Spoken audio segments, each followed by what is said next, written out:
आमे गत नवेम्बर 26 तारिख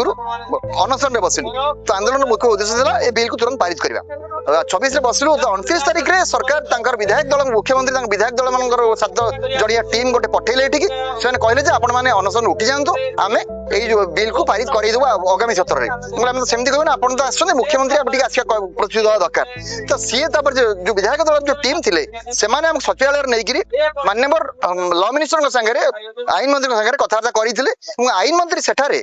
प्रेस रिलीज देकरी माने प्रेस रिलीज देले जे आगामी सत्र आगामी अधिवेशन रे आमे गोहत्या निरोधन संरक्षण बिल को पारित करिवो नचे ताठारु अधिका स्ट्रंगर करिवो बिल को आउ गोटे कथा कहले जो 3 मास अवधि अछि ता भितरे आमे डीजी को आनी आपण माने बसैकरी आपण जेतिकी ओडिसा रे कंसेखाना अछि आ जेतिकी रूट मैप आपण देइ जो रूट मैप रे जाउची माने गोचारण होउची सब गोचारण को हम बंद करदा 3 मास भितर तापर पुणी 3 मास पर आपण बिल बारी देइजो तो दी हाथ हम लड़ू तो आमे जो सरकार प्रेस रिलीज को विश्वास करी स्थापन करी अनशन भांगिलु और विश्वास रखिलु जे आगामी पारित हो पूर्व डीजी को डकिना सी जहाँ चालाण कंसेखाना बंद करदेवे कि सेमती किसी है ना 3 मास बीती जाते डीजी को जो डाक कथा कर किसी कम कले ना एवं जो बिल पारित कर पूरा आमको डाकिबा जो कथबार्ता हवा आलोचना कर